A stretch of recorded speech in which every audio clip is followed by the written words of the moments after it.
ನೀವು ಊಟ ಮಾಡ್ಲಾರ್ದ ರಾತ್ರಿ ಹೊತ್ತು ಹಂಗ ಮಕ್ಕೊಂಡಿರ್ತೀರಿ. ನಿಮ್ಮ ತಾಯಿ ನಿಮ್ಮ ತಂದೆ ಏನ್ ಮಾಡ್ತಾರೆ ಹೇಳ್ರಿ? ನೀವು ಎಬಿಸಿ ಊಟ ಮಾಡಿಸಿ ಮತ್ತು ಮನಸ್ಸಲ್ಲ ಹಂಗ ಆ ಯಜಮಾನ್ ಮನುಷ್ಯ ಇದ್ದಲ್ಲ ಮುದುಕ, ಅವನಿಗೆ ಅನಿಸ್ತಂತೆ ಅವನ ಬಾಲ್ಯದ ನೆನಪುಗಳು ನೆನಪಾಗುತ್ತೆ. ಇದ್ರಾಗ ಯಾರು ನನಗೆ ಹೇಳಿಲ್ಲ. ನಮ್ಮ ಮನೆಗೆ ನನ್ನ ಹೆಣ್ಮಕ್ಳು ಅದಾರ, ನನ್ನ ಮಕ್ಕಳು ಅದಾರ, ನನ್ನ ಮೊಮ್ಮಕ್ಕಳು ಅದಾರ, ಎಲ್ಲರೂ ಸಹಿತ ರೊಕ್ಕ ರೊಕ್ಕ ರೊಕ್ಕ ಬಂಗಾರ ಅಂತ ವಿನಃ ಒಂದು ತುತ್ತು ಊಟ ಮಾಡಿನಂತ ನನಗೆ ಯಾರೂ ಕೇಳಂಗಿಲ್ಲ. ನನ್ನ ಬಾಲ್ಯದಾಗ ಇದ್ದಾಗ ನಮ್ಮವ್ವ ಹಿಂಗ ರಾತ್ರಿ ಹೊತ್ತು ನಾನು ಅನ್ಕೊಂಡಾಗ ನನ್ನ ಎಬಿಸಿನಲ್ಲಿ ಪ್ರಸಾದ ಮಾಡಿಸಿದ್ದು ಅವನಿಗೆ ನೆನಪಾಗ್ತಂತೆ. ಅವಾಗ ಅವ ಏನ್ ಮಾಡ್ತಾನಂದ್ರ ಆಕೆಯಲ್ಲಿ ತನ್ನ ತಾಯಿಯ ಸ್ವರೂಪವನ್ನು ಕಾಣ್ತಾನೆ. ಇವ ಆಕೆಯಲ್ಲಿ ತಾಯಿ ಸ್ವರೂಪವನ್ನು ಕಾಣ್ತಾನ, ಆಕೆ ಈತನಲ್ಲಿ ತಂದೆಯ ಸ್ವರೂಪವನ್ನು ಕಾಣ್ತಾರ. ಇಬ್ರು ತಂದೆ ತಾಯಿಯ ಸ್ವರೂಪವನ್ನು ಕಂಡಾಗ ಗುಡಿಸ್ಲಿ ಸ್ವರ್ಗ ಆಗಿರ್ತಾರೆ. ಈಗ ಪ್ರಸಾದವನ್ನು ಮಾಡ್ತಾನೆ, ಎಲ್ಲವನ್ನು ಮಾಡ್ತಾನೆ. ಮಾಡಿದ್ಮೇಲೆ ರಾತ್ರಿ ಹೊತ್ತು ಅವರ ಮನೆಯ ಪರಿಸ್ಥಿತಿ ಎಲ್ಲವನ್ನು ವಿಚಾರ ಮಾಡ್ತಾನೆ. ವಿಚಾರ ಮಾಡಿದಾಗ ಅವನಿಗೆ ಅನಿಸುತ್ತಂತೆ ಇದು ಮೂಕಲು ಗುಡಿಸ್ಲೈತಿ, ಇವ್ರು ಒಂದಿಷ್ಟು ಏನಾದ್ರೂ ನನ್ನ ಕಡೆಯಿಂದ ಕೊಟ್ಟು ಹೋಗ್ಬೇಕು ಅಂತಂದೇಳಿ ಇಷ್ಟಪಡ್ತಾನಂತ, ಅನ್ಕೊಂತಾನಂತೆ. ಆಮೇಲೆ ಅವ ಅನ್ಕೊಂತಾನಂತೆ ಇವಾಗ ನಾನು ಏನಾದ್ರೂ ಕೊಡೋದಕ್ಕೆ ಹೋದ್ರಕ್ಕಂತಂದ್ರ ಇವ್ರು ಇಸ್ಕೊಂಡ ಮಂದಿ ಅಲ್ಲ. ಯಾಕಂದ್ರೆ ಇನ್ನೊಬ್ಬರಿಗೆ ಕೊಟ್ಟು ಉದಾಹರಣೆ ಐತೆ ವಿನಃ ಇನ್ನೊಬ್ಬರ ಹತ್ರ ಇಸ್ಕೊಂಡಂತ ಉದಾಹರಣೆ ಇವರಲ್ಲಿಲ್ಲ. ಅದಕ್ಕೆಲ್ಲ ಏನ್ ಮಾಡಂದ್ರೆ ಇವ್ರು ಹೇಳಾದಾಗ 3 ಚಿನ್ನದ ನಾಣ್ಯಗಳನ್ನ ಒಂದು ಚೀಲದಾಗ ಒಂದು ಕಡೆ ಇಟ್ಟು ಹೇಳೋದಕ್ಕೆ ಹೋಗಲ್ಲ ಅಂತ ಮನಸ್ಸೇ ಬರ್ತಕ್ಕಂಥ ಅವನು ಏನ್ ಮಾಡ್ತಾನಂತಂದ್ರ 100 ಚಿನ್ನದ ನಾಣ್ಯಗಳನ್ನ ಒಂದು ಚೀಲದಾಗ ಒಂದು ಮೂಲೆಯಾಗಿಟ್ಟು ಎದ್ದಳಕ್ಕಿನ ಮುಂಚೆ ಅವ್ರು ಮೊದಲ ಎದ್ದು ಹೋಗ್ಬಿಟ್ಟಿರ್ತಾರಂತೆ. ಮುಂಜಾನೆ ಎದ್ದ ಮೇಲೆ ಆ ಹೆಣ್ಮಗಳ ತಾಯಿ ನೋಡ್ತಾಳಂತೆ, ಇವರು ಸೌಕಾರ ಎಲ್ಲಿ ಹೋಗ್ಯಾನ ಅಂತಂದ್ರೆ ಆಮೇಲೆ ಎಲ್ಲಿ ಸಿಗಲಿಲ್ಲ. ಆ ತಿಳ್ಕೊಂತಾಳಂತೆ ಬಹುಶಃ ಏನೋ ಅರ್ಜೆಂಟಾಗಿ ಕೆಲಸ ಇರಬೇಕು, ಹೋಗಿರ್ಬೋದು ಅಂತ ತಿಳ್ಕೊಂತಾಳಂತೆ ಆಕೆ. ಈ ಚಿಕ್ಕ ಮಕ್ಳು ಇದ್ವಲ್ಲ, ಅವು ರೂಮಿನ ಮನೆ ಎಲ್ಲ ಕಸ ಎಲ್ಲ ಕತ್ತಿರ್ತಾರೆ, ಗುಡಿಸಲೆಲ್ಲ ಕಸ ಎಲ್ಲ ಕತ್ತಿರ್ತಾರೆ. ಕಸ ಅನ್ನುವಂಥ ಸಮಯದಾಗ ಅದೇನು ಚಿನ್ನದ ನಾಣ್ಯಗಳಿರ್ತಕ್ಕಂಥ ಚೀಲ ಇತ್ತಲ್ಲ, ಕಸ ಹೊಡಿತಾಗ ಸಿಕ್ತ. ಆ ಚೀಲ ತಗೊಂಡೋಗಿ ಯಾರ ಕೈ ಕೊಟ್ರಂದ್ರ ಅವ್ರ ಅವನ ಕೈ ಕೊಟ್ರಂತೆ. ಅವ ಇದು ಏನಾಯ್ತು ನೋಡ್ಯವ ಅಂತಂದೆ. ಅವನು ನೋಡ್ತಾಳಂತೆ, ನೋಡಿದ 100 ಚಿನ್ನದ ನಾಣ್ಯಗಳಿದ್ವು ಅಂತಂದ್ರಾಗ ಅವಾಗ ತಾಯಿ ಒಂದು ಭಾರಿ ಚಂದ ಮಾತಾಡಿ ಹೇಳ್ತಾಳಂತೆ. ಏನ್ ಹೇಳ್ತಾಳಂತಂದ್ರ, ಇವಾಗ ಆ ಚೀಲ ನೋಡಿದ್ರಲ್ಲ, ಮುಟ್ಟಿದ್ರಲ್ಲ, ಮುಟ್ಟಿದ್ರಿ, ಮುಗೀತು. ಇನ್ನು ಮ್ಯಾಲ ಅದನ್ನ ಎಲ್ಲೂ ಕೂಡ ಮುಟ್ಟಬಾರ್ದಂತ ತಾಯಿ ಹೇಳ್ತಾಳಂತೆ ಅವ್ರಿಗೆ. ನೋಡ್ರಿ, ಆಮೇಲೆ ಮಕ್ಕಳು ಕೇಳ್ತಾರಂತೆ, ಯಾಕೆ ಮುಟ್ಟಬಾರ್ದೇವ? ಅವಾಗ ಮಾತು ಹೇಳ್ತಾಳೆ, ಭಾರಿ ಚಂದ ಹೇಳ್ತಾಳ ತಾಯಿ. ಯಾಕೆ ಮುಟ್ಟಬಾರ್ದಂದ್ರ, ಮಗ ನಿಮ್ಮ ಜೀವನದಾಗ ಯಾವಾಗ ಕಲ್ತ್ಕೊಡ್ರಿ. ನಿಮ್ಮ ಜೀವನದಾಗ ಏನು ಕಲ್ತಾರೆ ಅಂತಂದ್ರ ಬಹಳ ವಸ್ತುಗಳು ಪಾಷಾಣಕ್ಕೆ ಸಮಾನ ಅಂತ ತಿಳ್ಕೊಂತ ತಾಯಿ. ನಮ್ಮದೆಲ್ಲದ ವಸ್ತುಗಳನ್ನ ನಾವು ಯಾವ್ದು ಶ್ರಮಪಟ್ಟು ದುಡ್ದೀವಲ್ಲ ಅದು ಅಷ್ಟ ನಮ್ದು. ಅದು ಏನು ಸೌಕಾರ ದುಡಿದ್ರೆ ಸೌಕಾರದಲ್ಲದು. ಪರರ ವಸ್ತುಗಳು ಪಾಷಾಣಕ್ಕೆ ಸಮಾನ ಅಂತ ತಿಳ್ಕೊಂತ ತಾಯಿ ಹೇಳ್ತಾಳಂತೆ. ಅವಾಗ ಅಷ್ಟು 1 ವರ್ಷ 2 ವರ್ಷ 3 ವರ್ಷ ಕಳೀತಿತ್ತಂತೆ. ಆ ಸೌಕಾರ ಅನ್ಸುತ್ತಂತೆ ಇವಾಗ 3 ವರ್ಷ ಕಳೆದೈತಿ. ಆ 100 ಚಿನ್ನದ ನಾಣ್ಯಗಳನ್ನು ತಗೊಂಡು ಅವ್ರು ದೊಡ್ಡದೊಂದು ಬಂಗ್ಲೆ ಕಟ್ಸ್ಕೊಂಡಿರ್ಬೋದು, ಮತ್ತೆ ಮನೆ ಮುಂದಗಡೆ ದೊಡ್ಡದೊಂದು ಗಾರ್ಡನ್ ಮಾಡಿಸ್ಕೊಂಡಿರ್ಬೋದು, ಒಂದು ಚಲೋ ತಗೊಂಡಿರ್ಬೋದು. ಈಗ ಅನ್ಕೊಂತಾನಂತವ, ಇದು ಇಷ್ಟು ವೈಭವವನ್ನ ನಾನು ಕಣ್ಣಾರೆ ಕಂಡು ಆನಂದ ಪಡ್ಬೇಕಂತಂದೇನೆ ಮತ್ತೆ ಅದೇ ಊರಿಗೆ ಅದೇ ಸಮಯಕ್ಕೆ ಅದೇ ಕುದುರೆ ತೆಗೆದುಕೊಂಡು ಮತ್ತೆ ಆ ಊರಿಗೆ ಹೋಗ್ತಾರಂತೆ. ಕುದುರೆ ಸವಾರಿ ಮಾಡ್ಕೊಂತ ಆ ಊರಿಗೆ ಬರ್ತಾನಂತೆ. ಅಲ್ಲಿ ಗುಡಿಸ್ಲು ಹೆಂಗಿತ್ತು, ಗುಡಿಸ್ಲು ಹಂಗ ಇತ್ತಂತೆ. ಅವ ಅನ್ಕೊಂತಾನಂತೆ, ಯಜಮಾನ ಮನುಷ್ಯ ಸಾಹುಕಾರ ಅನ್ಕೊಂತಾನಂತೆ, ಇದೆಲ್ಲೋ ಕೆಲಸ ಕೆಟ್ಟೈತಿ, ಇದು ಮೋಸ್ಟ್ಲಿ ಯಾರೋ ಕಳ್ಳರು ಬಂದು ಕಳ್ತನ ಮಾಡ್ಕೊಂಡು ಹೋಗಿರ್ಬೋದು ಚಿನ್ನದ ನಾಣ್ಯಗಳನ್ನ ಅಂದ್ಕೊಂಡು ಮತ್ತೆ ವಾಪಸ್ ಗುಡಿಸ್ಲು ಹೋಗ್ತಾನಂತೆ. ಗುಡಿಸ್ಲು ಹೋಗಿ ಕದವನ್ನು ತಟ್ತಾನಂತೆ. ಮತ್ತ ಅದಾ ಹೆಣ್ಮಗಳ ಕದವನ್ನು ತೆಗಿತಾನಂತೆ. ಕದವನ್ನು ತೆಗೆದಾಗ ಮತ್ತೆ ಆ 3 ಸಣ್ಣ ಸಣ್ಣ ಮಕ್ಕಳು ಬಂದು ಅಜ್ಜ ಅಜ್ಜ ಅಜ್ಜ ಅಂತ ತಬ್ಕೊಂತ ಹೋಗ್ತಾರೆ. ತಬ್ಕೊಂಡು ಮತ್ತೆ ಪ್ರೀತಿಯಿಂದ ನೀರನ್ನು ಕೊಡ್ತಾರಂತೆ. ತಕ್ಕೊಂಡು ಮತ್ತೆ ಆ ಸೌಕಾರ ಏನು ಹೋಗ್ತಿರ್ತಂದ್ರ ಏನು ಹೋಗ್ತಿರ್ತ ಆ ಚಿನ್ನದ ನಾಣ್ಯ ಕಡೆಗೆ ಕಣ್ಣು ಹೋಗ್ತಿರ್ತಾರೆ.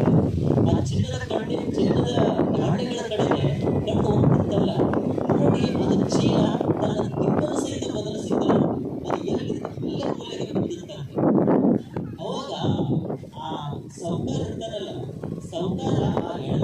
ಕೇಳ್ತಾರಂತೆ. ಆ ಹೆಣ್ಮಕ್ಳಿಗೆ ಕೇಳ್ತಾರಂತೆ, ಯವ್ವ ನಿಮಗಂತ ತಂದು ಹೇಳಿ ನಾನು ನಿಮ್ಮ ಕಷ್ಟದ ಪರಿಸ್ಥಿತಿಯನ್ನು ನೋಡಿ, ಈ ಗುಡಿಸಲ ನೋಡಿ, ನಿಮ್ಮ ಕಷ್ಟದ ದುಃಖದ ಪರಿಸ್ಥಿತಿಯನ್ನು ನೋಡಿ ನಾನು ಏನ್ ಮಾಡಿದ್ದೆ ಅಂತಂದ್ರೆ, ನಿಮಗಂತ ಹೇಳಿ 100 ಚಿನ್ನದ ನಾಣ್ಯಗಳನ್ನು ಈ ಮೂಲೆಯೊಳಗೆ ಇಟ್ಟು ಹೋಗಿದ್ದೆ. ಮತ್ತೆ ನೀವು ಅದನ್ನು ಯಾಕೆ ಉಪಯೋಗ ಮಾಡಲಿಲ್ಲ? ಅದನ್ನ ಯಾಕೆ ನೀವು ಸರಿಯಾದ ಬಳಸ್ಕೊಂಡ್ಲಿಲ್ಲ ನೀವು? ಮತ್ತೆ ಅವ್ರು ಕೇಳಿದಾಗ ನಾವು ಯಾಕೆ 100 ಚಿನ್ನದ ನಾಣ್ಯಗಳನ್ನು ಯಾಕೆ ನಾವು ಬಳಸಲಿಲ್ಲ ಅಂತಂದ್ರೆ, ಅದನ್ನು ಬಳಸುವಂತಹ, ಅದನ್ನು ಉಪಯೋಗಿಸುವಂತಹ ಅವಶ್ಯಕತೆ ನಮಗೆ ಬೀಳಿಲ್ಲ, ಅದಕ್ಕೆ ನಾವು ಬಳಸಲಿಲ್ಲ ಅಂತ ತಾಯಿ ಹೇಳ್ತಾರಂತೆ. ಮತ್ತೆ ನಮಗೆ ಯಾವುದರ ಕೊರತೆ ಇತ್ತಂದೇಳಿ ಬಳಸ್ಬೇಕು ಹೇಳಿದ್ರೆ, ಇನ್ನೊಂದು ಮಾತನ್ನು ಹೇಳ್ತಾರಂತೆ. ಏನ್ ಹೇಳ್ತಾರಂದ್ರೆ, ಯಾವುದರ ಕೊರತೆ ಇತ್ತಂತೇಳಿ ಬಳಸ್ಲಿ ಹೇಳ್ರಿ. ನಾವು ನೀವು ಅಂದ್ಕೊಂಡಿರ್ಬೋದು ಈ ಗುಡಿಸಿನ್ಯಾಗ ಅಲಂಕಾರ ಇರ್ಲಿಕ್ಕಿಲ್ಲ, ಈ ಗುಡಿಸಿನ್ಯಾಗ ಅಲಂಕಾರ ಇರ್ಲಿಕ್ಕಿಲ್ಲ, ಆದರೆ ಎದರೊಳಗಡೆ ಆನಂದಕ್ಕೆ ನಮ್ಗೆ ಎಂದು ಕೂಡ ಕೊರತೆ ಇಲ್ಲ. ನಿಮಗೆ ಅನಿಸ್ಬೋದು ಸಂಪತ್ತಿನ ಕೊರತೆ ನಮಗೆ ಇದ್ದಂತ ಅನಿಸ್ಬೋದು, ಸಂಪತ್ತಿನ ಕೊರತೆ ಇದ್ದಂತ ನಿಮಗೆ ಅನಿಸ್ಬೋದು. ಆದ್ರ ನಮ್ಮ ಎದೆಯೊಳಗಿರ್ತಕ್ಕಂಥ ಭಗವಂತ ನಮ್ಮ ಎದೆಯೊಳಗಡೆ ಸಂತೋಷವನ್ನು ಕಟ್ಟು ಕಳಿಸಿನಲ್ಲ, ಈ ಸಂತೋಷ ಮುಂದ್ಗಡೆ ಮತ್ತೊಂದು ಸಂಪತ್ತು ನಮಗೆ ಬೇರೊಂದು ಬೇಕಿಲ್ಲ ಅಂತಂದು ಆ ತಾಯಿ ಹೇಳ್ತಾರೆ. ಆಯ್ತು, ತಾಯಿ ಪರಿಸ್ಥಿತಿ ಹಿಂಗೈತಿ, ಮಕ್ಕಳನ್ನ ಕೇಳಂತಂದೇಳಿ ಏನ್ ಮಾಡ್ತಾಳಂದ್ರ, ಅವ ಏನ್ ಮಾಡ್ತಂದ್ರ ಮಕ್ಕಳ ಹತ್ರ ಬರ್ತಾನಂತೆ. ಮಕ್ಕಳ ಹತ್ರ ಬಂದು ಮಕ್ಕಳನ್ನು ಕೇಳ್ತಾನಂತೆ, ಅಲ್ಲ ನಿಮ್ಮ ತಾಯಿ ನೋಡಿದ್ರೆ ನೀವು ಕೇಳಕತ್ತಾಳ, ಮತ್ತೆ ನೀವ್ಯಾಕೆ ಚಿನ್ನದ ನಾಣ್ಯವನ್ನು ಉಪಯೋಗ ಮಾಡಲಿಲ್ಲ? ಅವಾಗ ಸಣ್ಣ ಸಣ್ಣ ಮಕ್ಕಳು ಭಾರಿ ಚಂದ ಮಾತಾಡ ಹೇಳ್ತಾರಂತೆ, ಯಾಕೆ ಬಳಸಲಿಲ್ಲ ಅಂತಂದ್ರ ನಮಗೂ ಕೂಡ ಅದರ ಅವಶ್ಯಕತೆ ಬೀಳಿಲ್ಲ. ಯಾಕಂತಂದ್ರ ನಮ್ಗೆ ಯಾವಾಗ ನಮಗೆ ಒಟ್ಟು ಸ್ಥಿತಿ ಅವಾಗ ಪ್ರೀತಿಯಿಂದ ಕೈ ತುತ್ತನ್ನು ಊಟ ಮಾಡಿಸಿದ ನಮ್ಮವ್ವ.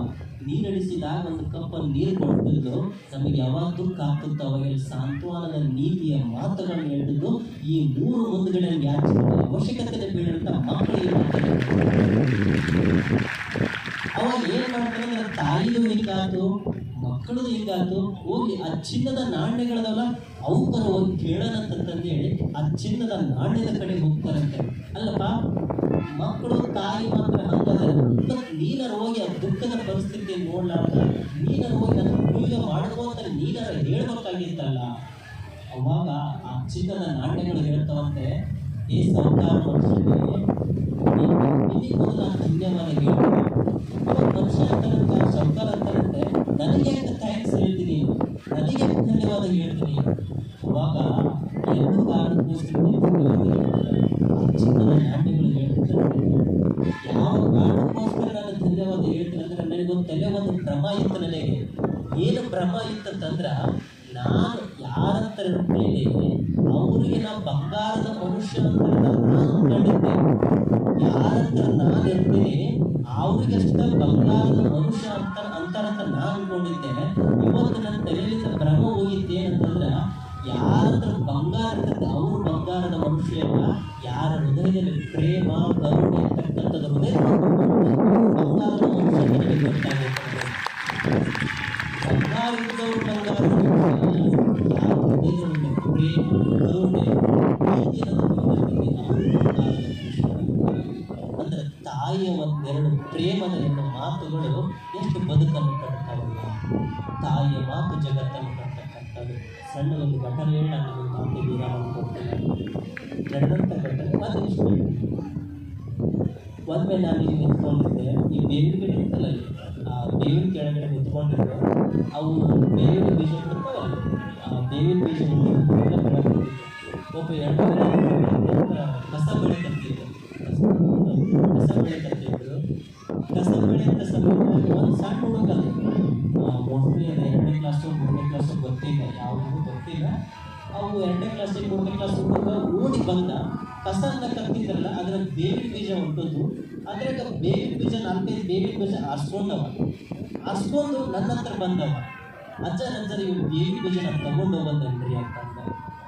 ನಾನು ಅನ್ಕೊಂಡೆ ಕಸ ಹೇಗಿದ್ರು ಹೊಂಟವು, ಕಸದಲ್ಲಿ ಹೋಗುವಂಥ ಬೇವಿನ ಬೀಜಗಳನ್ನು ಆರಿಸ್ಕೊಂಡ್ಬಂದು ನನ್ನ ಹತ್ರ ಕೇಳಕತ್ತನವ. ಏನನ್ನಕತ್ತನ, ಅಜ್ಜರ ನಮ್ಮ ಮನೆಗೆ ತೊಗೊಂಡು ಹೋಗಲ್ರಿ ಅಂತ. ಅವಾಗ ನಾನು ಅಲ್ಲೋ ಕಸದಾಗ ಹೊಂಟವು, ಕಸವಾಗಿ ಹೊಂಟವು ಬೇವಿನ ಬೀಜಗಳನ್ನ, ಇದು ನನ್ನ ಕೇಳಿ ತೊಗೊಂಡು ಹೋಗ್ಬೇಕನ್ನೋದು ಏನೈತೆ, ಸುಮ್ಮನೆ ತೊಗೊಂಡು ಹೋಗ್ಬೋದಲ್ಲ ನೀ. ಅವಾಗ ಬಾರಿ ಒಂದು ಚಂದ ಮಾತಾಡ್ತಾರೆ.